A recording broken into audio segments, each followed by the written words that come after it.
안녕하십니까. 오늘 7월 2일 토요일, 날씨는 무지 덥습니다. 이런 가운데 시작하는 토요일 밤에 넉넉해야 되는 토요일 밤 8시에 찐시황 레몬리서치의 김민수입니다. 네, 반갑습니다. 또 전쟁 같은 한 주가 지났습니다. 이런 상황 속에서 또 바닥이 어디야? 라고 지금 처참한 심정으로 바라보는 저희의 마음들이 그대로 담겨있는 한 주가 아니었나 생각이 들고 있고요. 그런 상황 쪽에서 지금 오늘 저희 찐시황에서는 시황이 어떻고 미국이 어떻고 그리고 또 이런 상황에서 한국의 동양 어디 누굴 욕해봐야 소용도 없을 것 같고요. 여기서 이제 중요한 거는 오늘은 시장에 대한 판단 그리고 또 여기 어디가 바닥일까라는 부분에 대한 첫 번째 큰 의문들 그리고 그에 함께 얘기 많이 나오고 있는 또 내가 갖고 있는 섹터에 대해서 이거 어떻게 대처할까? 섹터에 한 큰 거 한 4개 정리해 보고요. 이번 주에 말씀드렸던 종목들 쭉 리뷰하면서 좀 체계적으로 지금까지는 두서없이 막 말씀드렸는데 그래도 많이 봐주셔서 감사드리고요. 네.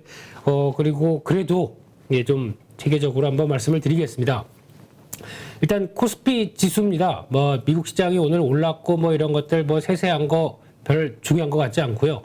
그래 봐야 한국은 어떻게 바닥을 만들 것이냐라는 부분들이죠. 그래서 이제 중요한 거는 아마 보시게 되면은 저희가 코로나19 때, 그러니까 즉 팬데믹 나오기 전에 고점이 어디 있느냐, 딱 요 자리입니다. 그때면 2020년 1월 달에 2277, 2277입니다. 여기가 이제 중요한 선이죠. 그리고 그 전에도 약간 2250선, 그러니까 요 라인들. 그래서 한번 지난번에도 그렸었던 그 정도. 그래서 지금까지 시황의 판단 기준은 그래도 한번 훅 밀린 김에 한 2450 정도까지는 어떻게 좀 반등이 나오는 기조 쪽으로 바라봤는데 지금 상황으로는 여의치 않죠. 게다가 지금 외국인 매도는 당연한 거고 거기다가 기관들 이번 주는 거의 이번 주봉 볼까요? 한 지금 3주째 급락, 그러니까 4주째 급락이 나오고 있는 거죠. 요때부터 나오는 지난 6월 20일 이후 그리고 또 이번 주까지는 거의 이 매도의 흐름을 만든 거는 기관의 손절매입니다. 보니까 이쪽도 난리더라고요. 저희가 개인 투자자 입장만큼이나 상당히 불안감을 많이 느끼고 좀 주식 좀 운영한다라고 하는 분들도 지금 거의 패닉에 질려서 이때 그러니까 한 2,600대 무너질 때 거의 지지하는 거 보고 이때 비중을 많이 담았다고 합니다. 그래서 오히려 이제는 한국이 어느 정도 많이 빠졌고 좀 지지할 수 있는 패턴들이겠다 싶어서 샀다가 이번에 지지하던 거 무너지다 보니까 거의 패닉 상태에서 안 되겠다. 일단 탈출. 이런 쪽에 무게를 두면서 매도 손절을 많이 했다고 하더라고요. 그럴 때도 보통 자신있게 얘기했죠. 한국 주식 100%. 이런 때는 버텨야 된다. 사봐야 된다. 라고 하다가 이게 그 사이에 빠르게 내려오다 보니까 고민하는 상황들. 그래서 결론은 지금 그러면 그 정도 안에, 그러니까 2300선이니까 그렇게 많이는 안 남았다고 하더라도 이게 진짜 바닥이냐. 이 부분이 제일 중요할 것 같고요. 근데 지금, 이제 올라갔던 거와 내려왔던 거 거의 올라갔던 거 그대로 수직으로 내려오는 상황들이죠. 그런 상황 쪽에서 이게 좀 비정상적으로, 그러니까 어떤 시장의 유동성과 함께 같이 집중돼서 나왔던 현상이라고 하게 되면 지금 그게 급하게 빠지면서 나오는 변화다라고 봤었을 때 한 요 정도에서는 일단 단기적으로 마무리가 될 가능성은 있죠. 말씀드렸던 건 단기입니다. 그래서 추가적으로 한 2250선 중심으로는 이제 저점을 만들 가능성은 있겠죠. 기술적으로는요. 근데 이게 진짜 바닥이냐 아니면 여기서 더 밀려 내려갔을 때 어떻게 대응하겠느냐라고 하는 여러 가지 의문은 아직까지 남을 수밖에 없습니다. 그래서 기술적인 건 그렇다. 이제 한 50포인트 이제 저희가 4, 50포인트는 이제 그냥 지수로도 생각 안 할 것 같습니다.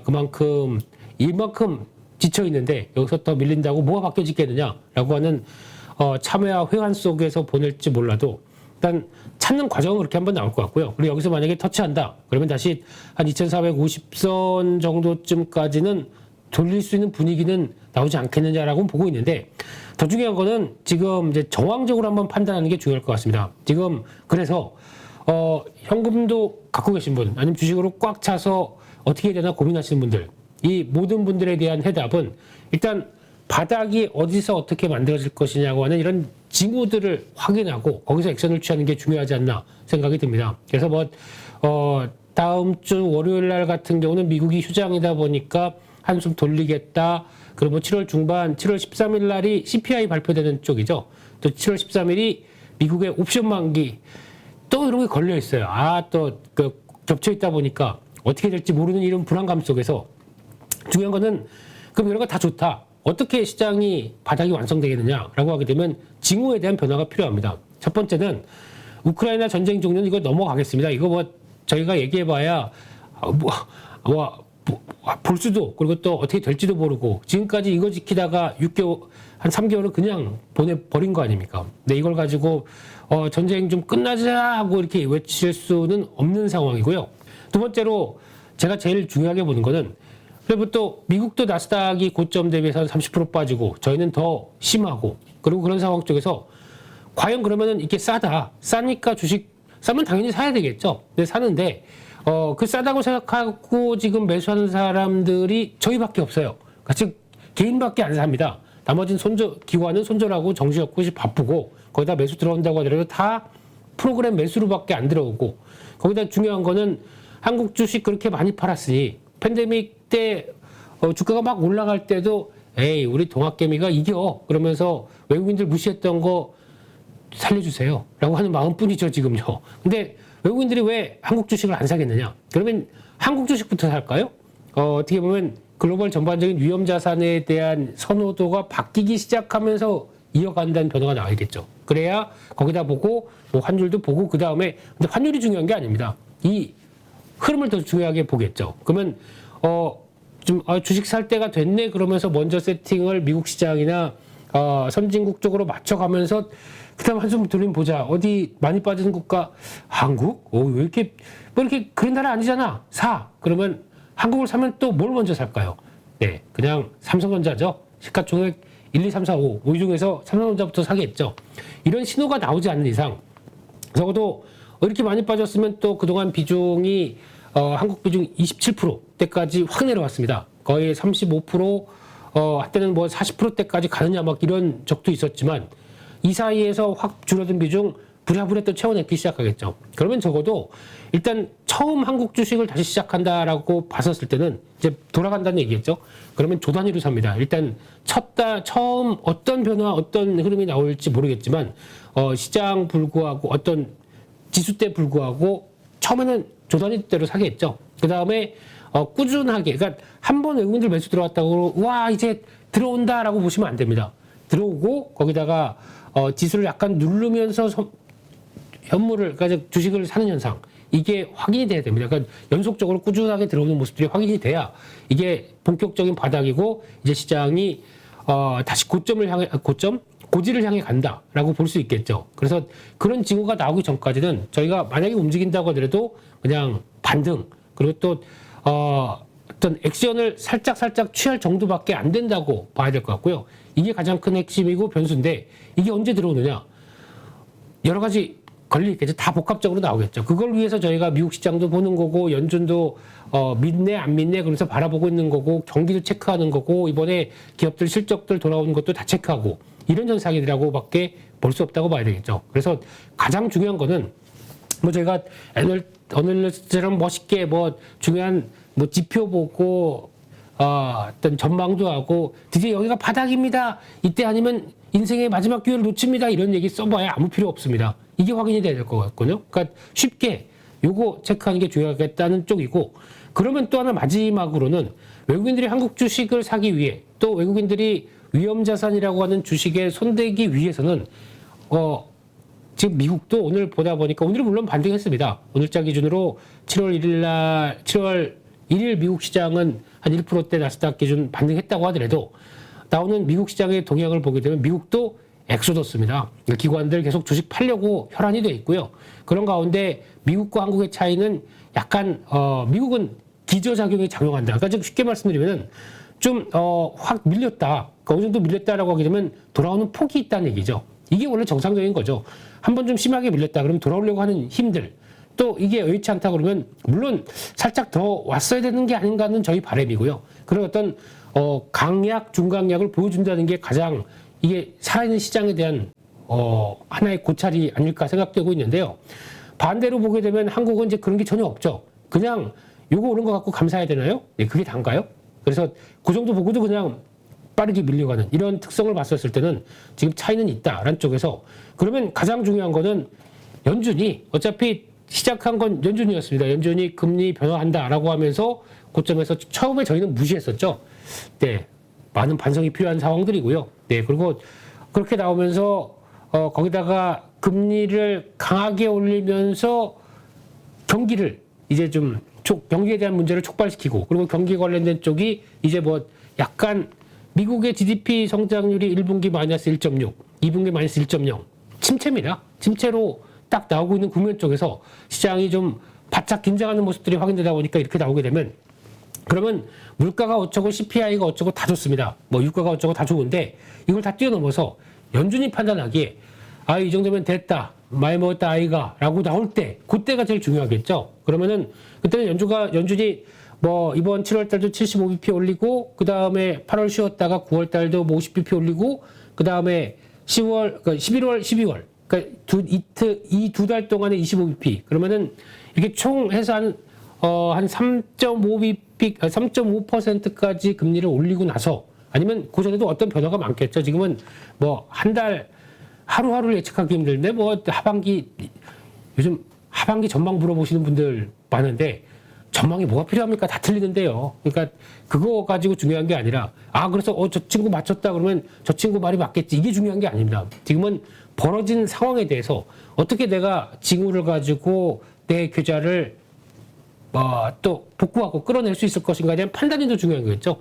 그래서 이런 결론적인 걸로 봤었을 때 연준의 금리 인상이 멈추는 신호. 그러니까 즉 이 정도면 됐다 아니면 됐다라는 얘기는 물가를 어느 정도 잡았다고 생각했을 거고 또 어느 정도는 고용 시장이 다시 불안해진다고 생각할 거고 이런 모든 게 복합적으로 나오면서 금리에 대한 판단을 가져가겠죠. 그러면 저희 다 필요 없이 결과만 보자고요. 그러면은 연준이 금리 인상을 멈추겠다는 신호 아니면 이번 금리 이제 뭐 한 빠르면은 뭐 또 혹시나 시장에 여러 가지 변화가 와서 한 9월 달에도 혹시나 금리 멈추겠습니다. 인상 멈추고 관망하겠습니다. 이런 쪽으로 본다라고 되면 일단 이런 게 시장에는 안도의 신호가 나오겠죠. 그러면 됐다. 이제 주식 좀 사자라고 하는 글로벌 전반적인 분위기가 나올 거고 반대로 말씀드리면 순차적으로 나올 거고 게다가 전제까지 딱 감사합니다. 뭐 이런 상황들이겠죠. 그래서 이런 판단을 보고 시장에 대한 변화를 체크하는 게 더 중요하겠다는 시점에서 그러면 이게 큰 명제입니다. 그 밑에 나머지 변화들은 뭐 치고받고 뭐 올라오건 나오건 뭐 외국인들 선물이 어쩌건 또 기관의 변화가 어쩌건 이거는 그냥 하나의 큰 흐름상에서 나오고 있는 과정 중에 하나겠죠. 그에 대해서 너무 신경 많이 쓰지 마시고 말씀드렸던 요 세 가지 흐름들 바닥이 진짜 바닥이겠느냐라고 할 수는 징후만 딱 체크해 놓으시고 근데 지금은 그냥 그래야 알겠죠. 주식 100%다. 거기다가 뭐 30% 이상씩 계좌 다 물려 있다라고 하게 되면 여기서 액션을 못 하겠다 그러면 지켜봐야 됩니다. 지금 여기서 그렇다고 바닥인 것 같아서 그러니까 저희가 지금 하는 오류 중에 하나가 그거죠. 많이 빠지다 보니까 내가 산 거는 삼성전자 8만 원대입니다. 근데 지금 6만 원이 깨졌으면은 많이 싸 보여요. 그러면은 이렇게 싼데 이게 기회가 아닐까. 또 주변에서 뭐 유튜브 보다 보면은 기회래요. 뭐 2600선 깨지면 이게 부의 마지막 열차에 탑승하라. 무슨 뭐 이상한 기차 그려놓고 거기다가 좀 하시는 분도 계시고 그런데 이게 중요한 게 아니라 싸 보인다는 얘기죠. 그러니까 8만 원대보다 6만 원대는 싸 보이고 거기다 5만 원대 들어오게 되면 또 싸 보이고 그러니까 계속 사는 거죠. 근데 이런 가격이 싸다는 걸 지금 사시면 안 되고요. 이런 앞서 말씀드렸던 이런 징후들이 확인돼서 저희는 지금 가격이 아니라 안정을 사야 됩니다. 그래야 시장에서 어느 정도 바닥권에서 탄력받고 딱 올라갈 수 있는 이런 기회를 만들죠. 근데 여기서 잘못하게 되면 사는데 계속 손해만 보고 있고 주식 못해. 이거 반등만 나오면 내가 그냥 싹 정리하고 다신 주식 같은 거 쳐다보다 봐라. 다 저희가 이런 심정입니다. 그러면 이게 또 반대로 매물이겠죠. 그래서 이게 쭉 쌓여가다가 이런 징후들 무시하고 그냥 시장이 쭉 올라옵니다. 그러면 여기서라도 정리해야지. 도저히 안 되겠어. 그래서 딱 싹 정리해 버립니다. 계속 시장이 올라옵니다. 그러면 어중간한테 정리하게 되면 파는 거보다 주가가 한 5% 10% 올라와 있습니다. 그러면 헤이 뭐 또 내가 또 당할 줄 알고 그럴 때 안 봅니다. 또 다른 거 하다 보니까 어느새 15% 20% 올라와 있습니다. 그러면 시장에서 다들 이때쯤엔 고민하죠. 이게 뭐 반등인지 아니면 다시 올라가는지 상황도 못 듣겠는데 모르겠는데 그때 제가 말씀드린 이런 시도들 이런 게 확인이 되면서 주가가 움직이는 시도다라고 하게 되면 그때는 또 공격적으로 늘릴 수밖에 없는 타이밍이죠. 근데 거기다가 어중간하게 대응했을 때 또 주가 막 올라가게 되면 결국은 긴가민가 그래? 뭐 또 아니야? 뭐 다 팔라고 하던데 뭐 그러다가 보면은 이만큼 또 중반까지 올라왔을 때 여기서는 이제 또 고민하게 되죠. 그러면 지금이라도 사자. 뭐 저 밑에 팔고 지금 여기라도 사자라고 하는 엇갈린 박자가 나올 수밖에 없습니다. 그렇기 때문에 지금은 그냥 큰 흐름상에서 어느 정도 뭘 만들어가는지 흐름들을 보시면서 거기서 확인됐다라고 하게 되면 차라리 그때 액션을 취하시는 게 좋다. 그렇기 때문에 지금은 너무 빨리 움직이시지도 말고 그렇다고 저도 그렇죠. 요즘 뭐 이게 저점인가 싶어서 들어갔다가 나왔다 뭐 반복한다고 하더라도 이 저점을 찾아가는 개인적인 과정이라고 생각하고는 있지만 이런 여러 가지 상황 쪽에서 가장 큰 바탕은 이런 변화, 그러니까 즉 시장에 대한 큰 흐름들이 확인됐다라고 하게 되면 이렇게 안 있죠. 그러면 누구보다 공격적으로 나갈 겁니다. 근데 그게 아직 아니기 때문에 그냥 살짝 들어갔다 아닌가벼, 이 길이 아닌가벼 다시 돌아오고 이런 상황들이죠. 그래서 이런 것들은 한번 체크하고 보셨으면 좋겠다고 말씀드리고 싶고요. 두 번째 오늘 할 일은 섹터 점검입니다. 좀 네 가지 섹터를 골라봤는데 무겁습니다. 마음이 편할 리가 없고요. 그래서 이제 반도체 그냥 대표적인 종목들 보면서 말씀드리겠습니다. 삼성전자, 네, 이제 당장 다음 주 목요일인가요? 금요일 날 이제 실적 발표가 들어갑니다. 실적 발표하는 입장 쪽에서 삼성전자를 보면서 저희가 하는 가장 큰 의문, 아니 왜 실적은 이렇게 좋다는데 실적 한번 볼까요? 네, 지금 그 삼성전자 물론 이번에 2분기 실적 동향도 좀 내려갑니다. 이번 실적의 전망치가 아이고 언제 그때 이렇게 좀 바뀌었네요. 원래 15조가 넘었거든요. 삼성전자 2분기 영업이익 전망치가 약 한 2주 전만 하더라도 15조 1,000억인가 그랬었습니다. 그래서 왜 이렇게 좋은데 왜 이래야 돼? 라고 했던 부분들이 이제 내려가기 시작하네요. 지난번 1분기 때 14조 1,000억, 이번에 예상치 14조 7,988, 네, 14조, 네, 이런 상황 쪽에서 물론 작년 수준보다 훨씬 좋죠. 네, 좋긴 좋은데, 네, 와, 3분기가 16조, 4분기가 15조 이렇게 나온대요. 이거 가능할까요? 네, 그러면 아니 앞으로 계속 분기 실적 좋아지는데 삼성전자 사야죠. 근데 주가는 왜 이렇습니까? 이게 문제라는 얘기겠죠. 그러니까 실적은 괜찮은데 주가는 계속 빠지는 현상들. 이거에 대해서 누구 하나 뭐라고 얘기할 수 없는 현상들이 지금 다가왔던 부분들. 이게 첫째겠죠. 결론은 그렇습니다. 지금 이제 반도체 쪽은 저희가 항상 그 청개구리처럼 나올 수밖에 없는 운명들. 그러니까 실적 좋다고 그러는데 주가는 계속 빠지게 되면 실적이 문제가 아니라 주가가 문제겠죠. 그게 무슨 얘기냐면은 이게 한 1, 2분기 정도를 앞서서 주가가 움직이는 관점이다라고 했었을 때 지금 나오고 있는 지금은 괜찮아도 한 하반기 아니면 내년까지 초반까지의 동향들은 그렇게 썩 좋지 못할 거야 라는 부분들이 반영되다 보니까 이제 이렇게 나오는 현상들이죠. 그래서 지금 결론은 삼성전자를 바라볼 때 그런 것 같습니다. 삼성전자를 비롯한 반도체 쪽은 단기적으로는 그렇죠. 단기적으로는 업황 사이클 따라서 움직이고 저희가 얘기하는 뭐 메모리 반도체 가격 이제 본격적으로 하락할 것이다.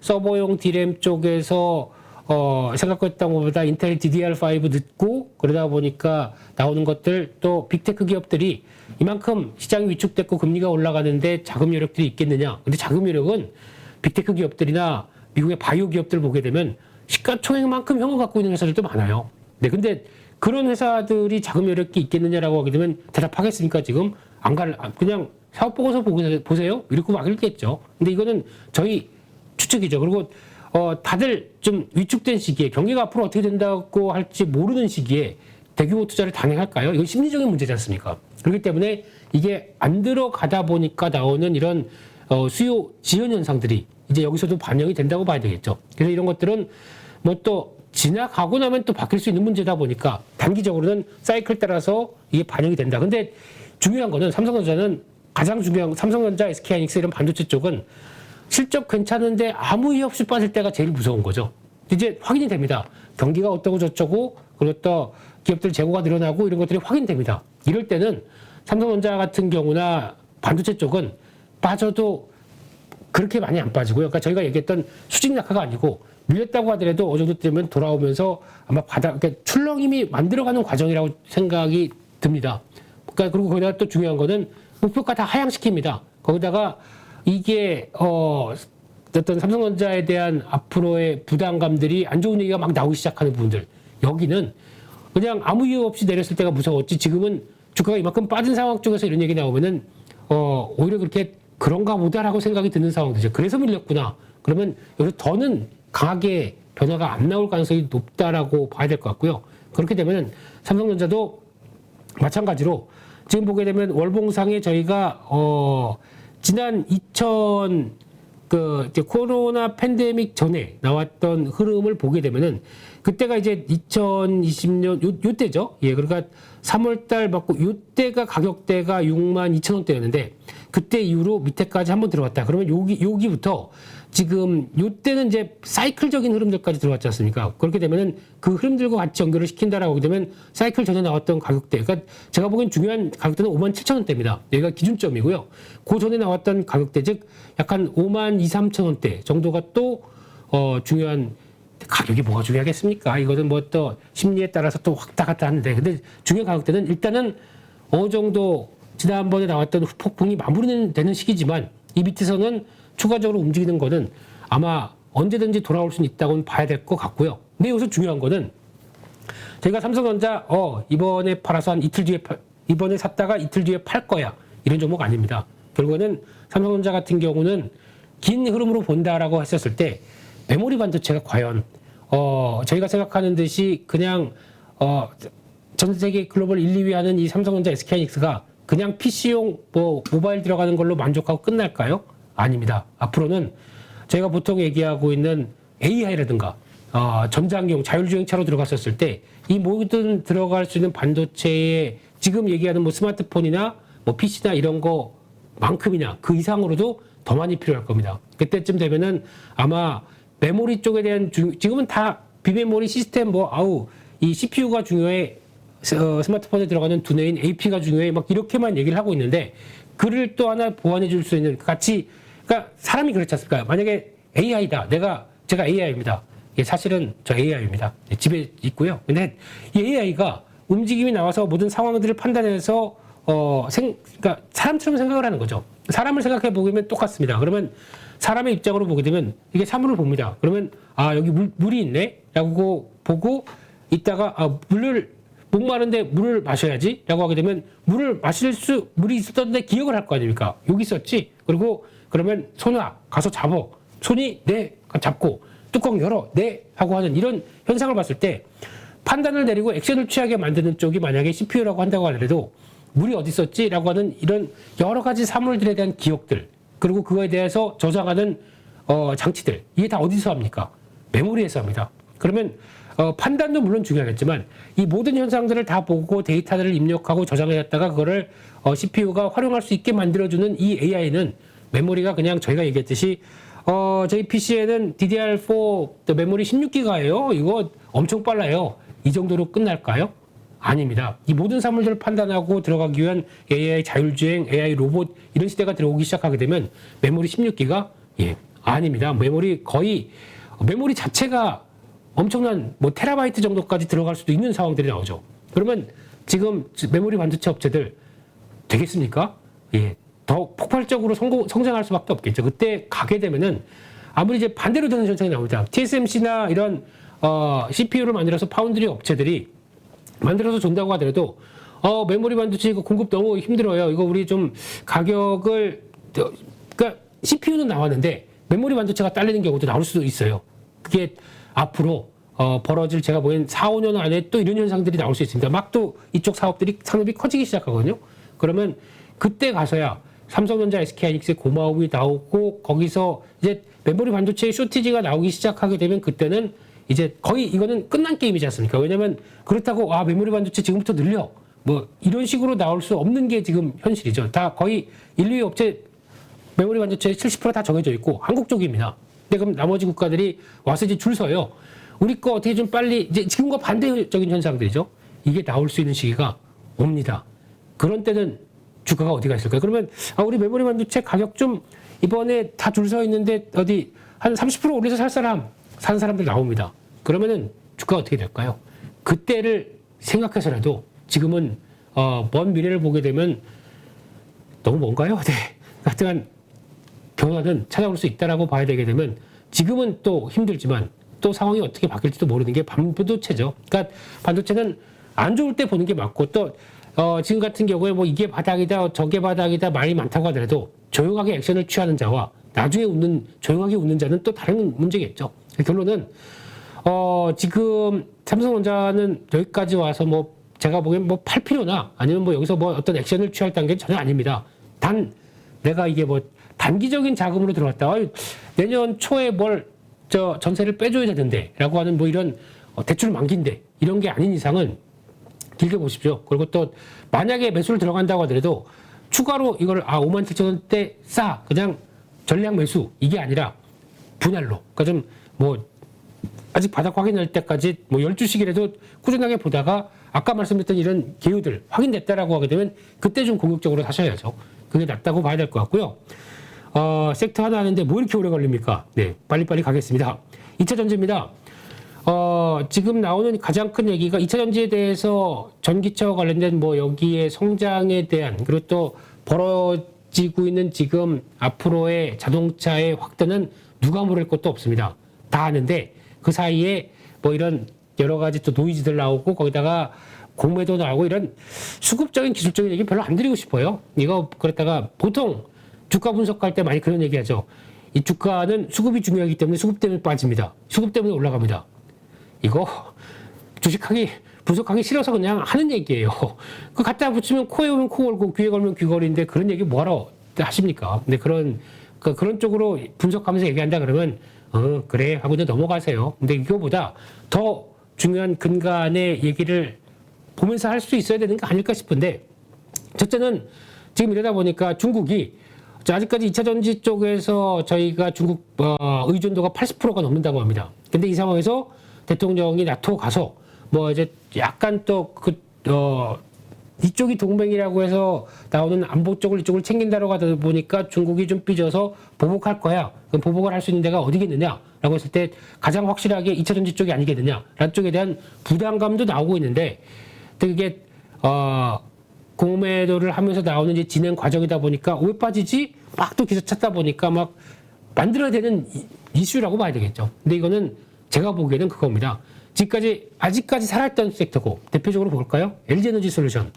이게 지금 시가총액 2위입니다. 2위인 종목이 지금 어떻게 보면은 시장에서 좀 버텼던 종목이죠. 버티다가 지금 빠지기 시작하는 상황이 되다 보니까 그러니까 좀 시장을 좀 끌어내려야겠다는 의도가 다분한 상황 쪽에서 버티던 상황들 특히 LG에너지 솔루션 지금 실적 대비 PR을 본다. 뭐 거의 90배, 100배예요. 이런 종목들을 가지고 여기서 만약에 고퍼라는 이유로 주가를 확 밀었을 때 나오는 현상들 이거는 어떻게 보면은 뭐라고 말씀드려야 할까요? 누가 뭐라고 할 수 없는 상황들이지 않습니까? 저거 밀리니까 왜 LG에너지 솔루션을 이렇게 라고 할 수 없는 상황이잖아요. 원래 비싼 거 다 압니다. 근데 비싼 거를 앞으로 돈을 많이 벌 걸 알고 비싸게 되는 현상들을 인정해 주다가 시장이 좀 변화가 되다 보니까 거기서 이제 나오는 현상들 이게 지금 벌어지는 상황이라고 봐야 되겠죠. 그렇다고 그래서 가장 큰 명제 그러면 전기차가 그러면 앞으로 우리 전기차로 안 가 그냥 다 올스톱 그냥 내연기관차로 그냥 계속 가야 돼 라고 할까요? 아니죠. 이건 벌써 지금 벌어진 상황들이고 그렇게 갈 수밖에 없는 변화가 나오고 있는 거죠. 그렇게 되면은 그러면서 다 앞으로 바뀔 거에 대해서 시장의 산업의 트렌드가 가고 있게 되면은 지금 고포라고 하더라도 역시나 지나고 나게 되면은 실적 벌어서 그때는 또 벌다 보니까 그때의 지금 주가 수준이 비싸 보이는데 그때는 싸 보이는 쪽으로 나오겠죠. 왜냐하면 실적이 올라가다 보니까. 근데 그거를 기대를 하고 있는데 그 사이에 이런 진통은 상당히 많습니다. 네, 그래서 대표적으로 보게 되면 LG에너지 솔루션도 한번 지난 일봉 패턴을 봤을 때도 한 번씩 이런 단계들 한번 가다가 한번 지지를 할 수 있는 패턴들이 들어오게 되면 누가 뭐래든 간에 한번 들어오긴 합니다. 근데 이번이 그런 단계까지 딱 들어왔어요. 급하게 밀리다 보니까 제가 보기엔 기술적 반등 시그널입니다. 그런데도 여기서 시그널답게 뭐 반등하면서 좀 들어올까? 이건 아직 모르겠습니다. 아니면 차라리 이 두 번째, 그러니까 저 밑에까지 한번 확인하고 여기서 들어온다고 하더라도 누가 모를 사람이 없어요. 그러다 보니까 이런 부분들 체크하시는 거는 가격적으로는 추가로 흔들릴 가능성은 염두하시되, 그러면 산업의 사이클과 관련돼서 2차 전지가 끝난 것인가? 이거를 생각해야 되겠죠. 안 끝났습니다. 여전히 확장세입니다. 그거 한번 볼까요? 예전에 에코프로 BM 이거를 과거로 한번 보겠습니다. 과거에 저희가 에코프로 BM 막 올라갔었을 때 한때 주가가 이게 2021년 4월이네요. 네, 그때. 그리고 또 2020년도 한참 2차 전지가 이제 태동한다라고 했었을 때, 그때 보게 되면 그러니까 약간 2년 전만 하더라도 에코프로 BM의 주가는 지금 기준으로는 10만 원대다 보니까 이거는 지금 아직 전이죠. 그러니까 부상증자 이번에 3배짜리 들어오기 전이다 보니까 그거를 본다고 하더라도 한번 그 가격을 볼게요. 2차 전지 대세다라고 하면서 움직이는 때가 2020년 3월이었습니다. 근데 그때만 하더라도 보통 보게 되면 이거는 그때 그 팬데믹까지 연결이 돼 있었죠. 근데 그 전에 봐야 되는데 너무 작게 나오다 보니까 그렇습니다. 그러면 이런 때도 2차 전지가 된다라고 했을 때 이때 고가가 5만 원대, 한 이틀 두 번 조정받게 되면은 저가가 3만 5천 원대, 5만 원짜리 주식이 한 두 달 만에 3만 5천 원까지도 내려갑니다. 이런 식으로 급격한 변화가 성장 쪽이다 보니까 빠르게 많이 나옵니다. 그리고 또 한 달 흐름들이나 일봉 패턴을 보게 되면 더 무서워요. 뭐 잘 갔던 주가가 한 40%씩 쿡쿡 빠졌다가 뭐 50%씩 마이너스 났다가 그다음에 복구하고 이런 과정들을 벌써 에코프로 BM이나 LNF 이런 양극재 업체들이 지금까지 한 수도는 아니고요. 한 대여섯 번씩은 충분히 거치고 나왔던 상황들이 여기까지 왔습니다. 그렇게 되면 이번도 많이들 그렇게 얘기할 겁니다. 끝났어. 예, 또 저거는 이제 이런 거 차트만 보고 고점을 찍었으니까 그냥 또 다시 내려오고 이거 고난의 시대고 2차 전지, 에코프로 BM, LNF 이런 소재 업체들 너무 비싸니까 이제 안 돼라고 하실 수는 있겠지만은 그렇게 되지 않거든요. 그런 산업에 따른 변화가 나오게 되면. 그래서 아마 결론적으로는 또 사야 됩니다. 언젠가는 사야 될 거고 이쪽에 대한 중요성은 분명히 부각될 겁니다. 근데 사긴 사되 지금이 아니다라는 얘기겠죠. 그래서 어느 정도 확인을 할 수 있었을 때는 샀지만 미리 사지 말자. 확인되는 과정 쪽에서 좀 더 지켜보고 사자라고 하는 게 더 중요하지 않나 싶은데, 저라면 여기를 노릴 것 같습니다. 지금 뭐 가격은 한 10만 원대 전후가 될 가능성도 있고, 그러니까 그게 들어오게 되면 제가 보기에는 한번 확 빠졌다가 확 돌아오는 이런 현상이 나올 수 있거든요. 근데 그런 안쪽까지는 열어놓고 그때 이제 바닥을 만들 때에 대한 수급을 봐야지, 지금 수급 보면서 이걸 설명할 상황은 아니라고 생각됩니다. 여전히 2차 전지 쪽에서는 밀리는 정점에서 그 가격대에 대한 동향들을 한번 보자라는 쪽으로 바라봐야 되지 않나 생각 들고 있고요. 세 번째 자동차입니다. 자동차는 뭐 2차 전지랑 거의 유사하게 같이 연결시켜 보게 되면요. 현대차죠. 지금 뭐 가장 요즘에 최근에 나왔던 뭐 이슈들, 독일에서의 뭐 디젤 관련된 내연기관차의 여러 가지 부담들, 이런 거는 그냥 잊으세요. 거기다 뭐 결과 나오려면 시간도 오래 걸릴 거고요. 근데 그 상황 전에 지금 현대기아차가 잘 하니까 견제가 들어온다라고 크게는 생각하셨으면 좋겠고요. 근데 그럼에도 불구하고 이제 중요한 거는 딱 이겁니다. 일단 지금은 실적 선방할 겁니다. 그래서 이번 2분기에 그나마 제가 보기에는 괜찮은 실적을 보여줄 섹터라고는 생각하는데, 중요한 건 이거죠. 앞으로도 이럴 수 있겠느냐라는 부분들. 그러면 자동차는 쉽게 말씀드리면은 저희가 자동차 샀는데 마음에 안 들어, 그냥 환불하고 다른 거 살까, 이럴 수 있는 게 아니죠. 한번 사게 되면 최소 사람마다 다르겠지만 최소 2년은 심한가요? 예, 한 5년 뭐 이런 식으로 타는 거죠. 그러다 보니까 내구재라고 합니다. 좀 소비 쪽에서도 연한이 좀 긴 것들, 이런 걸 얘기하는데, 이게 인플레이션 시대고 소비자의 지갑이 얇아지기 시작했을 때 차 필요해서 예약 걸어놨습니다. 근데 이게 보니까 내가 당장 차 필요해? 이렇게 좀 삶이 팍팍한데, 그냥 지금 타던 차 한 몇 년 더 타라고 나오게 되면 수요가 이제 좀 대기하고 있는 수요 같은 경우도 약간 위축될 수가 있겠죠. 이런 부분들이, 근데 물론 지금 이 시점에서도 돈 많으신 분들은 그냥 자동차 쇼핑할 수도 있겠죠. 근데 그건 또 다른 문제다 보니까 이런 쪽에서 나왔었을 때 수요에 대한 부분들은 한번 생각할 필요가 있다라고 하게 되면, 자동차에 대한 부분들은 지금은 이제 실적이 괜찮은데 앞으로에 대한 변화들은 생각해 볼 필요가 있겠죠. 그래서 결론적으로는 친환경차 중심으로 잘 나간다라는 쪽으로 바라보면서 지금 그나마 버티고 있습니다. 근데 이거를 버티고 있다고 버티고 있던 섹터를 또 한번 충격을 줄 것인가라는 부분을 봤을 때는 워낙 그 전에 미리 좀 재미가 없었거든요. 근데 거기다가 지금은 그래도 이 정도까지 삼성전자, SK하이닉스는 벌써 저 밑인데 그만큼 사이클을 더 타는 회사고 그리고 거기다가 상승폭이 그만큼 없었고 하다 보니까 이 정도쯤에서 마무리가 되지 않겠느냐라는 쪽은 바라보는데 일단 2분기 실적 때 좀 강하게 나와서 변화가 나오는 거 보고 일단은 단기적으로는 아직 좀 기다려 보자라는 관점으로 보시는 게 맞지 않나 싶어서 아직 박스권에 대한 이탈의 흐름들이 아직까지 나오지 않는다. 근데 만약에 나오게 되면은 제가 보기엔 그거 같습니다. 또 하나 뭐 노조 관련된 얘기 나올 수 있어요. 이번에 주말 사이에 또 쟁의 조정 결과 신청했다가 그러니까 그거죠.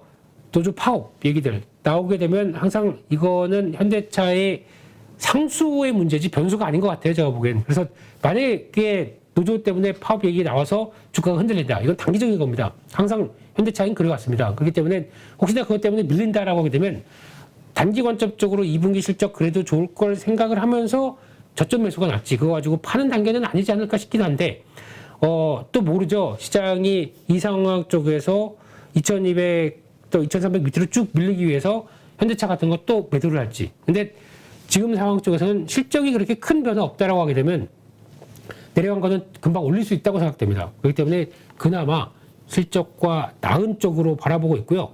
마지막으로 인터넷 쪽, 지금 네이버, 카카오 이쪽이 가장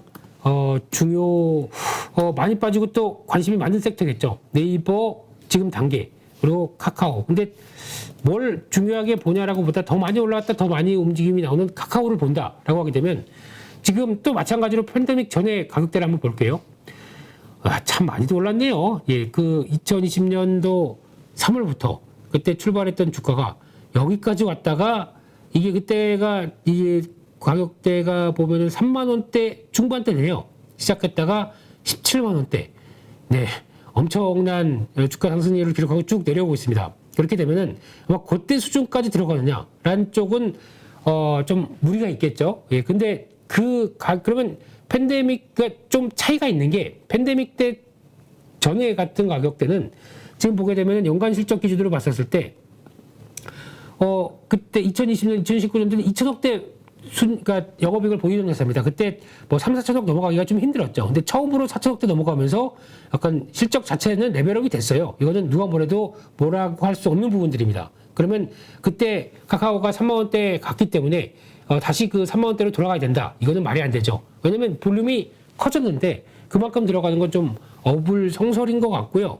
지금의 커진 규모까지 근데 왜 커졌을까에 대한 의문들은 뭐 따로 띄겠습니다. 근데 이 정도의 실적 흐름들만 보여준다라고 하면 과거보다는 한 4배 그리고 2.5 최고수 선후배는 커진 실적 흐름을 보여주고 있기 때문에 아마 그걸 감안한다라고 하게 되면 지금 가격대가 많이 비싸지는 않습니다. 그러니까 즉 성장주라고 봤던 개념들이 지금 기준으로 볼까요? 올해 나올 실적 대비해서 만약에 카카오를 본다라고 하게 되면 물론 일회성 이익도 있고 그래서 좀 복잡합니다만 지금 기준으로 보게 되면 PR 16배, 17배 되는 쪽으로 바뀌어 있습니다. 근데 이게 좀 요때 일회성 순이익이 좀 있거든요. 그래서 그것까지 제한다 그러면 만약에 1조 원대 쪽으로 돼 있다라고 하게 되면 지금 기준이 한 30배, 20배 정도, 30배 전후로 바뀌는 회사로 돼 있거든요. 이 기준이 과거 저희가 카카오를 바라봤을 때, 와, 저거 PR 뭐 100배, 150배 나왔던 회사와는 차원이 좀 달라지겠죠. 많이 내렸던 얘기겠죠. 근데 그런 차원이긴 한데, 그래서 이제 중요한 거는 네이버, 카카오 마찬가지로 지금 보여주는 속도, 실적 흐름들을 꾸준히 보여주고 있다고 하게 되면 주가가 그보다 먼저 반응했다가 여기 내려오는 과정들인데, 이게 여기서 이제 고민을 할 거예요. 그러니까 성장 속도가 그대로 가느냐, 간다고 하게 되면 여기서 만약에 언더슈팅 비슷하게 내려오는 현상들이 나오게 되면 그거는 매수 기회겠죠. 아무리 네이버 카카오를 욕한다고 하셔도 누가 뭐래도 거기는 사볼 만한 가격대입니다. 근데 지금은 그 구분에서 봤을 때 아까 보셨던 월봉상에 봤을 때 지금 요 단계 밑이라고 봐야겠죠. 그래서 아마 제가 보기에는 지금 67,000대 여기가 싸냐 아직은 모르겠습니다. 지난번 직전 2020년도 나왔던 그때 저가대 부분까지 들어오는데 항상 언더슈팅까지 생각한다 그러면 그 밑에까지도 들어올 수 있다고 봐야 될 것 같고요. 근데 기본 개념은 주가가 그렇게 과거에 과도하게 비싼 수준보다는 많이 싸지고 있다라는 느낌이죠. 이게 거의 미국 나스닥의 기술주를 보는 관점과 똑같거든요.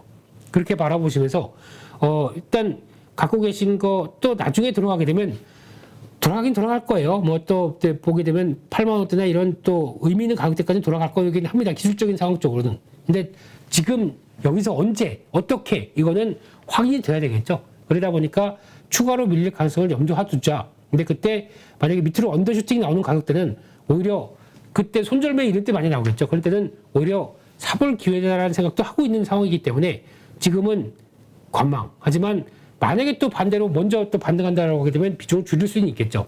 지금은 추가로 하락하는 구간 쪽에서 어떻게 대응할 것인가를 생각하면서 볼 필요가 있겠다는 쪽에서 또 네이버, 카카오에 대한 동향들 같이 체크를 했습니다. 여기까지 해서 또 섹터 분석 결론은 그러네요. 뭐 바닥을 찍은 것도 아니고 뭣도 아닌 상황 쪽에서 어떤 대응에 대한 영역적으로 말씀드리다 보니까 이것도 되고 저것도 되고 뭐 둘 다 얘기 드리는 거 뭐야 이렇게 얘기하실지도 모르겠는데 중요한 건 네, 여기 중요하겠죠. 시장에 대한 판단들 이걸 또 확인하셨으면 좋겠고요.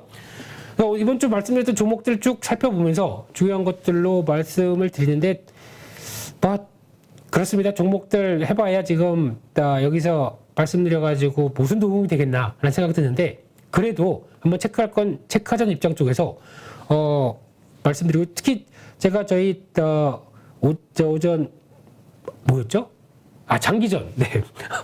또 대표님 계셨으면 혼났을 뻔했는데 계속 라이브 시황 그것도 괜찮은데요. 오라시 오전 라이브 시황 오라시 괜찮은 예 그냥 장기전 네 장기전에서 저희가 아마 이상엽 이사도 그렇고 저도 그렇고 아마 종목들 말씀드릴 때는 약간 단기적인 모멘텀 있는 것들이나 그리고 또 살짝 진짜 그냥 뭐 저희가 나와서 오늘 매일매일 뵙다 보니까 하는 얘기들이 그냥 뭐 시장이 이렇게 되니까 뭐 장기적으로 주식은 항상 장기적으로 모아가고 앞으로에 대한 흐름들을 하시던 분 어디 가셨나요? 네, 사표 내셨나요? 네. 근데 중요한 거는 이런 저희는 약간 시장이 이런데 그래도 좀 활력소가 될 만한 모멘텀이 될 만한 종목들을 좀 더 약간 비중 있게 더 말씀을 드립니다. 그래서 당장 오늘 시장 보고 계신데 뭐 매매할 거 없나라고 생각했을 때 드리는 답을 좀 드린다고 보시면서 대응하셨으면 좋겠고요. 그리고 약간 단기적인 관점으로 한 주 아니면 좀 스윙할 수 있는 종목들 아시죠? 단타보다 스윙이 약간 좀 길다는 거. 그리고 또 빠르면 오늘 성과 나면 그냥 정리할 수 있는 종목들 이런 쪽으로 약간 좀 압축해서 말씀드리는데 시장이 바뀌었다. 저점에서 이제 또 아까 말씀드렸던 이런 판단의 기준이 나와서 좀 꾸준히 움직인다. 그러면 아마 저희가 좀 저 사람 왜 이렇게 과격해? 라고 할 정도로 공격적으로 말씀드립니다. 시장 될 때는 강하게 아닐 때는 그냥 살짝 들어갔다가 좀 몸살이면서 이렇게 말씀드리는 저희 레몬 리서치의 전략입니다. 그래서 일단 이번 주 말씀드렸던 거 보시게 되면요. 자동차 부품 드리면서 화신 얘기 드렸습니다. 잘 안 빠지죠? 왜 그럴까요? 이 종목의 특징은 같이 현대차랑 가서 현대차 옆에 가서 딱 공장을 같이 증설을 할 계획입니다. 이번에 신공장 하나 더 짓지 않습니까? 거기 옆에 붙어 있습니다. 기아차 옆에 있습니다. 공장들 옆에 있고요. 그러니까 엘라바마 조지아 공장 쪽에 딱 붙어서 같이 성장하려고 합니다. 이런 회사들은 기대감이 높겠죠. 하나 추가로 시키게 되면 SL도 있는데 SL보다는 제가 보기에는 훨씬 좀 더 탄력이 좋습니다. 그래서 관심 종목에 놓치고 어느 정도 또 흔들림 나온다라고 되면 충분히 공략해볼 스타일이 아닌가 싶기 때문에 말씀드렸던 거고요. 지금 월요일 날이 28일 날 말씀드렸고 그러면은 이때였죠. 거기다가 밀렸다가도 계속 돌아오는 힘들은 나쁘지 않습니다. 그런데 단기적으로 약간 조금 불안하긴 하죠. 이럴 때 자신 없으면 들어가시면 안 됩니다. 근데 약간 시장의 탄력 보고 혹시나 고점대 탄력 붙여서 한 만 원대까지 훅 들어온다. 그러면 그 이상 쪽에서는 한번 팔자리입니다. 팔았다 다시 타이밍 노릴 자리입니다. 근데 짧게는 요 자리 있죠. 지금 8,900원 이탈한다. 살짝 단기적인 관점 쪽에서는 단가 관리 하셔야 됩니다. 그러니까 리스크 관리 하셔야 되는 단기적인 관점이 8,900원이다. 라고 보시면서 대응하셨으면 좋겠고요. 또 한국단자, 이거는 좀 길게 보는 시각적으로 말씀드린 건데 아마 벗어나긴 할 것 같습니다. 벗어나려고 노력은 할 것 같습니다. 근데 2분기 실적이 생각보다 구리 가격들이 하락한 것들을 반영한다. 라고 하게 되면 좀 더 나을 것 같습니다만 일단은 중요한 저항대가 여기입니다. 지금 57,500원대 여기가 저항이기 때문에 이 자리를 강하게 돌파해서 안착하는지가 관건이고요. 거기가 아니게 되면은 만약에 또 그 51,000원대 중반 5만 1,000원대 정도쯤 이탈한다고 보면 또 다시 저점이 찍을 수 있겠죠. 그래서 그런 관점 쪽에서 유연하게 대응할 종목이다라는 쪽에서 실적은 기대감이 좀 있다라고 보셨으면 좋겠고요. 또 하나 두산에너빌리티 요즘에 말씀드리고 약간 원자력 쪽은 좋게는 보는데 이게 당장의 성과가 안 나다 보니까 기대감이거든요. 게다가 ETF까지 있기 때문에 이런 종목들도 관심은 높다고 하더라도 지금 기점으로는 제가 보기에는 한번 강하게 들어온다 그러면 팔아야 될 종목 같아요. 마찬가지로 지금 한 2만 1,000원대가 넘어가서 이제까지 바싹 붙었다라고 하게 되면 저는 추격 매수보다 한번 정리하실 때가 맞다고 생각되고 있고 이 정도 라인이요. 그랬다가 다시 흐름을 보시는데 만약에 이 가격대에서 18,800원 그러니까 이 정도가 이탈해서 무거워진다. 그냥 정리하시고 다시 보시는 게 나을 것 같습니다. 그래서 그 정도는 확인하시면서 두산에너빌리티도 같이 대응을 짜가시는 게 좋겠다고 봐야 될 것 같고요. 이번 주에 스타, 네, 라이징 스타, 예, BHI입니다. 네, 말씀드리고 그냥 급등을 해버렸죠. 그리고 안 빠집니다. 제가 보기에는 혹시나 이거 단기 과열 종목으로 들어가고 하다 보니까 이 종목에 관심이 있으시다. 저는 원자력 발전뿐만 아니라 약간 발전 계통 쪽에서 나오는 쪽에 가장 탑픽으로 보고 있습니다. BHI가 하는 일, 이거는 또 설명드리게 되면 상당히 또 오래 걸리다 보니까 그런가 보다라고 생각하시고, 에이, 올랐으니까 얘기를 했지 뭐, 라고 생각하시면 패스하셔도 좋습니다. 근데 아마, 성과가 충분히 나을 만한 종목으로 저는 보고 있고요. 또 하나 종목이 금화 PSC라는 종목이 있습니다. 요것도 생각보다 괜찮은데, 근데 이거의 한계는 장중에 거래가 3,000주, 5,000주 거래됩니다. 변화 요인들이 나오게 되면 생각보다 앞으로 발전 사업과 함께 숨겨진 대표적인 회사라고 보는데 이거는 매매하지 마시죠. 예, 저는 앞으로 동향들은 추적하겠지만은 거래 이러고 나왔을 때 저희가 매매할 수 있는 거 전혀 없습니다. 그래서 그거는 더 그냥 보시고요. BHI는 꾸준히 체크하셔야 된다. 요거는 별표 이게 뭐 없네요. 네, 그렇게 봐야 될 것 같고요. 하이닉스 앞서 말씀드렸고 한미반도체 잠깐 볼까요? 이것도 괜찮긴 괜찮은데 이 종목의 특성은 지금 반도체 IT 쪽은 지금 당장은 안 되기 때문에 거기서 저희가 어떤 액션을 취할 단계는 아니다라는 쪽에서 보게 되면 저점 만드는 단계는 찾아야 되겠죠. 하지만 지금은 신규로 매수할 때 자리는 확인하고 보자라고 하게 되면 지금 이 상황 쪽에서 그냥 저점이다라고 보지 마시고요. 앞서 말씀드렸던 반도체에 대한 흐름들이 확인될 때 아마 가장 또 부각될 만한 회사다라는 쪽은 보여집니다. 왜냐면 지금 작년에부터 레벨업되는 흐름들을 보게 되면 상당히 드라마틱하게 나오기 시작하거든요. 그래서 볼륨이 커졌다. 관심은 높지만 어디 타이밍 한번 보자라고 해서 관심 영역에 넣어놓으시죠. 예, 그런 쪽에 한미반도체는 확인해야 될 것 같고요. 그 밖에 이번 주에 에너지 관련된 쪽에 초점을 많이 맞췄죠. 그래서 저희가 저는 뭐 신재생 쪽도 그렇지만 또 조선 기자재 이쪽 쪽을 많이 말씀드렸는데 그나마 좀 다행인 것 같고요. 시장에 맞췄다고 자랑하는 게 아니라 맞춤에 보조를 맞췄다라고 생각이 들고 있고요. 그래서 동국 SNC죠. 이쪽도 지금 흐름을 보게 되면은 한번 레벨업 시도해서 말씀드리고 이때 따라가지 마시라고 말씀드렸습니다. 왜냐하면 한번 수익 실현할 자리거든요. 이렇게 강하게 이런 자리 터치를 하게 되면 좀 동력이 들어간다고 하더라도 좀 무거워집니다. 그래서 이번 또 마찬가지로 이 정도쯤에서 정리하시라는 쪽으로 말씀드렸고 좀 다시 좀 물량을 봤죠. 근데 여기서 단기적으로 마치고 돌아와서 또 시도할 수 있습니다. 근데 그런 거 봤을 때는 이게 보니까 외국인들이 이번 주 꾸준히 사더라고요. 그래서 상대적으로 동국 SAC에 대해서 기대감은 높지만 이게 진짜 외국인지는 네, 그거는 제가 확인은 안 되고요. 근데 하지만 문의도 이런 쪽으로 들어오다 보니까 탄력은 있습니다. 그래서 아마 짧게는 이런 자리들. 그래서 제가 혼자 아무런 활동 없고 그냥 매매만 하는 사람이다라고 하게 되면 이런 자리도 올립니다. 6,150원대 들어갔다가 바로 또 탁 턴해서 들어가는 자리들 이런 거 노려서 매매는 할 겁니다만 어렵습니다. 그렇기 때문에 지금은 한번 고점 쳤고 흔들리게 되면 그런 자리 쪽에서 대응했다가 다시 빠르게 올라오는 시세만 보고 대응한 어렵죠. 이게 뭐 그렇다고 저희가 매매 고수도 아니고 단타만 하는 것도 아니고 근데 한 번은 들어왔고 아마 바로 안 꺾일 겁니다. 한번 또 가격대가 제가 보면 6,000원대 초반 정도까지 들어온다 그러면 또 리바운딩이 나올 수는 있습니다. 네, 그런 거 보시면서 하시되 만약에 중기적인 지지권 이탈 5,600원대 이탈한다. 손절입니다. 만약에 들어갔다가도 빠르게 이탈한다. 뭐 어떤 이슈가 나올지 모르다 보니까 그렇게 되면은 대응하시되 그런 흐름들을 확인하고 보시면 좋겠다라고 말씀드려야 될 것 같고요. 바텍 이거는 바텍 말고 그러니까 다른 걸 찾았다가 되게 무거워지네요. 바텍이라는 회사는 진짜 좋습니다. 체력에 비해서나 되게 저평가라고 생각됩니다. 근데 너무 주가가 무거워요.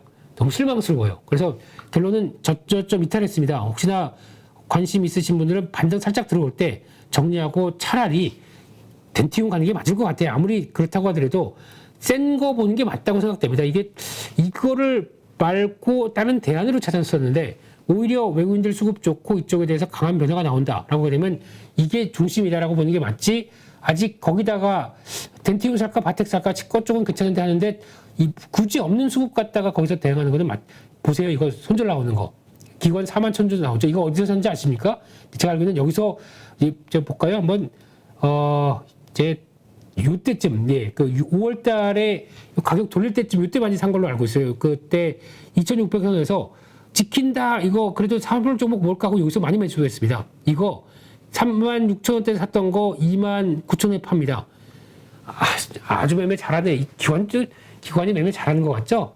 제가 초기에 말씀드린 겁니다. 기관의 운용사, 운용역들, 펀드 매니저들 다 똑같은 인간입니다. 근데 거기다가 이제 펀드에서 야 성과가 왜 이래? 너 내년에 너 계속 자리 유지할 수 있겠어? 이거 좀 관리 안 해? 그러면 와서 고민 많이 하거든요. 저희보다 더 단위가 크다 보니까 어떡할까 아유 안 되는 거 빨리빨리 정리하고 되는 쪽으로 몰아가고 아니면 바닥 확인할 때까지 기다려야지 이러면은 이런 손들 많습니다. 그러면 뚝뚝 분들어 먹고 그런 생각하죠. 시장 확인되면은 나 더 열심히 더 공격적으로 잘해야지. 잘할까요? 예, 매매 저희보다 그렇게 잘하지 않습니다. 여러분들이 더 잘하십니다. 제가 아는 여러분들은 보다 훨씬 못하는 분들 그만하겠습니다. 네, 그래봐야 저희 욕이죠. 네, 그러고요. LS 쪽 얘기 드렸고 이것도 지금 탄력들 받아가는 것 같은데 아직 지금 수급은 좋은데 좀 약간 주춤하죠. 근데 LS가 원래 좀 무겁긴 무겁습니다. 그래서 추세적인 부분들 확인할 때까지는 좀 기다리셔도 되는데 아직까지 큰 부담 없고 그러면은 정고점대 넘어가면서 변화 나오리라고 봅니다. 그래서 좀 확인할 때까지 기다려 봐야 될 것 같고요. 그래서 LS는 여전히 탄력 좋게 움직일 가능성이 높다는 쪽에서 LS 전선을 보자. 그리고 또 관련된 LS 일렉트릭, LS 니코동 재련. 근데 니코동 재련은 돈 가격들이 좀 약간 주춤하다 보니까 위축이 될 수 있어도 그러니까 예전에 LS는 LS 전선이었습니다. 이게 회사가 이제 이쪽으로 LS로 편입되면서 회사 명이 바뀐 거죠. 그래서 그 지주사로 그냥 들어가서 바뀌고 LS만 남은 거죠. 이렇게 보게 되면 그냥 LS 전선만 본다라고 하게 되면 꾸준히 관심이 필요하다라는 쪽으로 봐야 될 것 같습니다. 그리고 또 다른 종목들 말씀드린 건 좀 빠르게 지나가고요. HSD 엔진, 인화전공 이쪽 말씀드렸는데 쉽게 말씀드리면은 HSD 엔진 안 꺾입니다. 꾸준히 갈 겁니다. 게다가 이게 저희가 알고 있듯이 세계 2위의 선박용 저속 엔진으로만 알고 있는데 비상용 발전기, 그러니까 즉 디젤 발전기 쪽으로도 어떤 모멘텀이 있는데 그게 어디 들어가냐면은 비상 발전기면은 약간 셧다운이 됐을 때 대비해서 갖춰놓는 발전기죠. 원자력에도 들어갑니다. 이런 걸 봤을 때는 기대감이 높죠. 근데 이 회사의 대주주가 어디냐면 인화전공입니다. 그래서 그걸 같이 말씀드렸던 부분들인데 추세가 그렇게 강하지는 않습니다. 왔다 갔다 하는데 차라리 접근한다라고 하게 되면 인화전공을 보다는 HSD 엔진이 사업적으로도 그렇고 더 좋습니다. 그래서 이쪽을 관심 있는 게 본 게 좋을 것 같고요.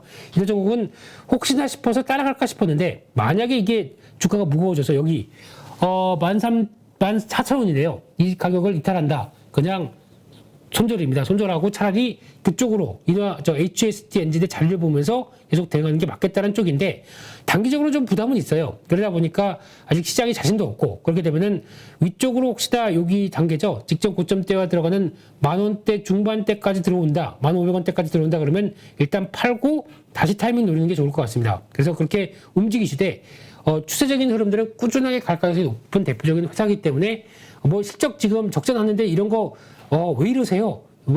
대표님 이거 정신 나가셨어요? 라고 생각하실지 모르겠지만 이거는 그런 앞으로의 변화를 보면서 움직이는 조선주도 마찬가지고요. 조선주도 지금 같은 데 사야 됩니다. 실적 안 나올 때 샀다가 실적 나올 때 팔아야 돼요. 그러면 실적이 지금 적자 뭐 조 단위로 나오고 있는데 저거 회사 미쳤어가 아니라 앞으로 실적이 확인되기 시작해서 와 이거 조선사가 PR 4배, 5배 정도까지 사상천외 실적 나왔어요. 그때는 쳐다도 보시면 안 됩니다. 그때는 싹 팔고 그냥 니는 그래 나는 다른 것 찾아볼게 라고 할 수 있는 기조입니다. 그렇게 보시는 게 맞다고 봐야 될 것 같습니다. 그래서 지금은 사도 된다. 하지만 턴어라운드가 빨라졌다. 실적 막 나올 때는 그때는 서서히 매도 준비를 하는 게 맞겠다라고 보시면서 조선사는 꾸준히 레벨업을 시키는 단계로 나오네요. 네, 그렇게 보셨으면 좋겠습니다. 네, 그렇게 보시고요. 나머지 종목들 쭉 봤었을 때 또 바이오 쪽에서 뭐 대웅제약, 케어전 말씀드렸는데 대웅제약은 또 왔다 갔다 하면서 추세는 맞춰갑니다. 근데 이게 지금 패턴은 또 고점대 약간 저항대 나올 때쯤에 어김없이 흔들립니다. 대웅제약은 차라리 이런 때 사시죠. 6만 원, 그러니까 17만원대 여기서 따라가지 마시고 이 정도에 기다리고 있다라고 주면 받을게요라고 하는 쪽으로 제일 좋을 것 같고요. 한 17만원대 밑에서 한 16만원대 중반대에서 흐름을 보시면서 살면 가장 좋겠다라고 바라보면서 추세 흐름들 맞춰가자라고 말씀드리겠습니다. 네, 그렇게 보셨으면 좋겠고요. 그리고 케어전 얘기도 가끔 드렸는데 제가 보기에는 이 회사 괜찮은데 지금 약간 한번 시세 나고 좀 묵직해지기 시작합니다. 그래서 요거는 1차로 무거워진 단계가 지금 95,000원대 부분이 이탈됐기 때문에 지금 혹시나 9만원대 이탈하게 되면은 저는 몇 차례 강조드렸듯이 이거는 손절로 보셔야 될 것 같고요. 하지만 기업 내용들이나 상황들은 괜찮아서 계속 눈길은 갑니다. 그래서 이거를 트레이딩 쪽으로는 바라보고 있는데 레벨업을 시킬지 안 시킬지는 지금 거래량 가지고는 도저히 답이 안 나옵니다. 근데 지금 혹시나 9만원대가 이탈하면서 나온다라고 하게 되면 그거는 그냥 깔끔하게 아마 9만원대가 거래를 실으면서 나온다. 이럴 때가 제일 무섭죠. 그렇기 때문에 그거는 대응을 하시되 짧게 대응하는 정도로만 보고 움직일까 아니면은 기초적으로 볼까는 그래도 9만원대의 지지 여부를 보고 판단을 해야겠습니다. 그래서 제약바이오가 그렇게 좀 셀트리온은 살아있어도 좀 무거운 거 이쪽은 되고 저쪽은 안 되고 참 중구난방으로 움직이더라고요. 그래서 참 잘 대응하기 힘듭니다. 그렇다고 하더라도 혹시나 여기서 9만원대 부근에서 안착됐거나 또 매수 기회가 나온다 그러면 저도 들어가긴 하겠지만 9만원대가 이탈한다라고 하게 되면 저는 좋은 시도가 아닙니다. 그렇기 때문에 그거는 관리를 하시면서 보셔야 되는 또 하나의 종목이다라는 쪽에서 참고하시고 대응하셨으면 좋겠습니다. 나머지 종목들도 거의 큰 변화 없이 그렇게 내용들 말씀드렸다고 보시게 되면요. 혹시나 또 궁금하신 점 제가 또 저희 아바타가 열심히 일하고 있기 때문에 거기서 그게 아바타인지 이게 아바타인지 모르겠습니다만 네, 다 그놈이 그놈입니다. 네, 그래서 지금 더 궁금한 거 있으면 댓글창에 남겨주시면 말씀드렸듯이 제가 직접적으로 가격이 얼마고 이렇게 말씀은 못 드립니다. 자본시장법 위반이라고 하기 때문에 둥그스름하게라도 말씀을 드리겠지만 그래도 궁금하신 것들을 말씀해 주시고요. 그리고 또 중요한 거는 그거 같습니다. 이 시장이 지치고 또 여기까지 내려오다 보니까 짜증나고 답답하고 이제 공포 구간까지 들어온 상황 쪽에서 내가 여기서 과연 주식 내규자를 어떻게 끌고 가냐까 고민이 많은 시점이라고 생각됩니다. 그래서 거기서 이번 주도 거의 고심을 하실 텐데 중요한 건 그거 같습니다. 저희가 누구는 이렇게 얘기하고 누구는 이렇게 얘기하는데 이거 정신 하나도 없다라고 생각하실지 몰라도 가장 중요한 거는 그걸 모든 걸 다 감안해서 판단은 여러분들이 내려셔야 될 거고 저희는 어떤 조언밖에 못 드리는 상황들이죠. 찾아가서 이거 기자 다 파세요. 이건 아닙니다라고 할 수도 없는 상황들이고 하지만 여기서 중요한 거는 이런 시장이 변화가 됐었을 때 과연 여기까지 내왔을 때 내가 어떻게 대응했나 이거 한번 또 꼭 살펴보셔야 되고요. 그러니까 시장이 강하게 올라갔을 때 내가 했던 행동들 이번에 내려갔을 때 내가 했던 행동들 한번 비교를 해보시면서 앞으로의 그러니까 어차피 지금 주식 여기서 이번에 올라가게 되면 다 정리하고 안 해라고 하시게 되면 그게 가장 큰 오산입니다. 주식은 꾸준히 관심 갖고 앞으로 같이 하셔야 될 동반자적인 입장입니다. 근데 계좌가 이렇게 나중에 가서 어디가 돼서 끝나든 간에 이 출렁임과 굴곡은 상당히 큽니다. 그렇기 때문에 이 굴곡을 얼만큼 잘 맞춰가서 투자 심리도 그대로 잘 유지를 해가면서 결국에는 종착역까지 잘 끌고 가는 게 제일 중요하겠죠. 내 목표까지요. 그 과정이 험난한 거 누구나 다 압니다. 그게 이제 저희가 과거에는 다 몰랐던 부분들을 이제 아픔으로 느끼고 있는 것 뿐이죠. 혹시나 또 3, 4개월 뒤에 시장이 급반등해서 지금과는 또 전혀 다른 분위기가 나온다. 그러면 예전 계획 잊으실 수도 있습니다. 하지만 지금의 상황들, 지금의 이 고통, 아픔들을 꼭 간직하고 주식은 이만큼 한 번 무너지면 어렵다, 무서운 거다라는 것도 같이 생각하시면서 대응할 필요가 있다는 거 꼭 기억하시고 대응하셨으면 좋겠습니다. 네. 그런 쪽에서 오늘 준비했던 내용들 다 말씀을 드렸고요. 네, 어렵습니다. 어렵고 힘든데 이럴 때 같이 짜증나고 주변에 화내봐야 아무 도움 안 됩니다. 그래도 이럴 때일수록 조금 계좌는 그렇다고 하더라도 네, 웃어야죠. 어떡하겠습니까? 웃고 그래도 좀 힘내셨으면 하는 한 주가 되셨으면 좋겠고요. 다음 주 그래도 어렵겠지만 또 대응 잘 하시면서 다음 주 찐시황에서 다음 주는 7월 9일 날 뵙겠네요. 그래도 그때는 조금이나마 좀 스마일 할 수 있었으면 좋겠습니다. 네, 오늘 준비된 내용들 여기서 마치겠습니다. 감사합니다. 네, 다음 주에 뵙겠습니다. 약 4억을 투자해서 한 1억 정도 수익이 나고 주식 선물로 해서 한 1억 정도 수익이 난 계좌입니다. 그래서 저 20년 노하우를 벤치마킹 하는 것이 고수익 가는 길이라 저는 생각하고 있습니다. 네, 이번에 8.15 캠퍼스에서 정말 특별한 교육 프로그램을 준비했습니다. 많은 분들이 고민하시죠. 어디에서 사야 되는지, 그리고 얼마에 팔아야 되는지, 이것을 몰라서 참 많은 돈을 잃는 경우들이 있습니다. 그리고 좋다고 생각해서 샀는데 결국 그 자리가 물리는 경우도 있고요. 그래서 우리 영상에서도 여러 번 소개해드렸던 공매도의 고수시죠. 물론 공매도뿐만이 아니라 일반 매수와 관련된 투자자로서도 상당한 수익을 얻고 계시는 분인데요. 그래서 이번에 김용옥 저자님과 함께 우리 많은 개인 투자자들이 실력을 높이고 어떤 시장 환경에서도 돈을 벌 수 있는 전천후 투자자가 될 수 있는 그러한 기회를 준비했습니다. 안녕하세요, 대표님. 네, 안녕하세요. 잠깐 말씀드렸지만 시장이 상승을 하든 그 다음에 하락을 하든 어느 쪽으로든 돈을 벌 수 있는 기술, 기법이라는 거. 네, 이거가 상당히 우리 개인 투자자들에게는 매력적인 포인트가 아닐까 생각이 돼서 이번에 정말 삼고초려해서 모셨는데요. 최근에 성적이 어떠신지 여쭤봐도 될까요?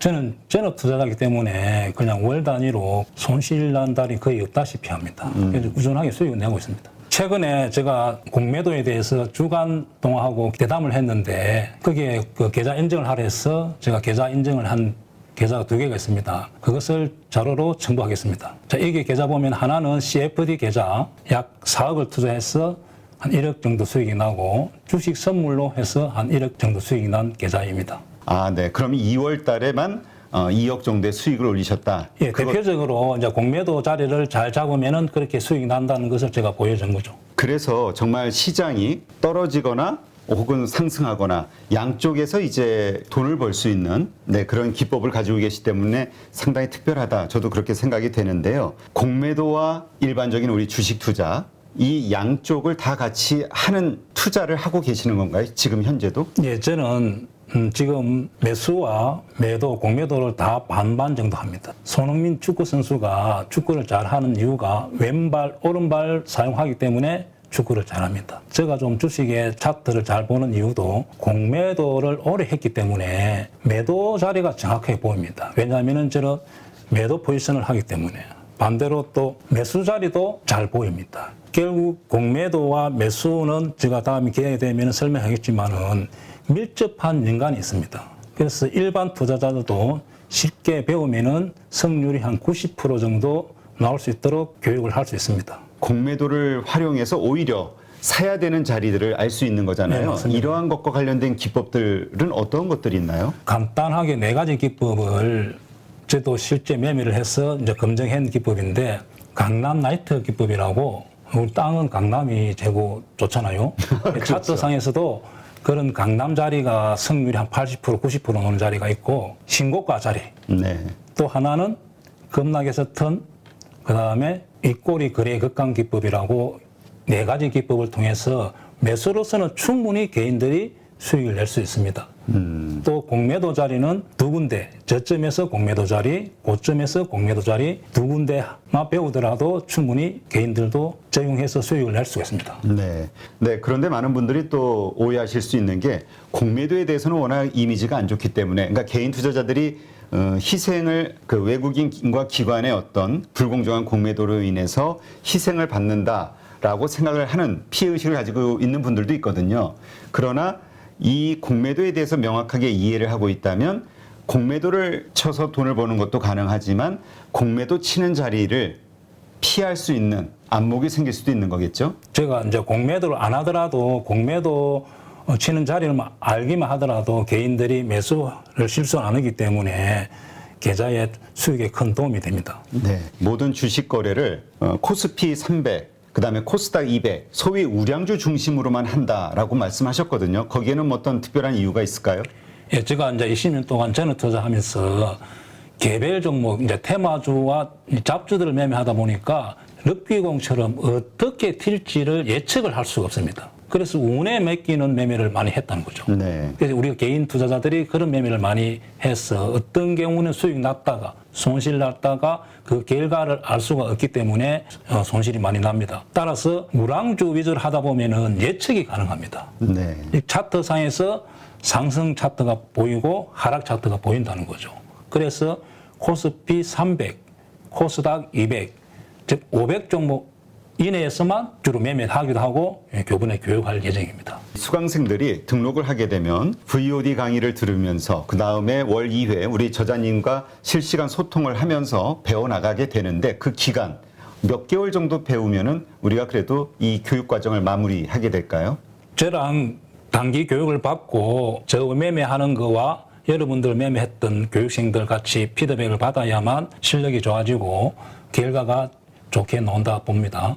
그래서 한 12개월 정도 교육을 마치면은 회원들의 한 90% 정도가 수익을 날 수 있도록 그런 교육생을 제가 만들고 싶습니다. 이 영상을 통해서 우리 8.15 캠퍼스에서 진행하는 김용옥 저자님의 투자 기법을 배우려고 관심을 가지신 분들, 이런 분들에게 마지막으로 한 말씀 하신다면 어떤 말씀이 있을까요? 자, 주식을 어렵게 배우려고 하지 마시고 고수의 기법을 벤처마킹하는 것이 시간과 경제적으로 전략이 됩니다. 그래서 저 20년 노하우를 벤치마킹하는 것이 고수익 가는 길이라 저는 생각하고 있습니다.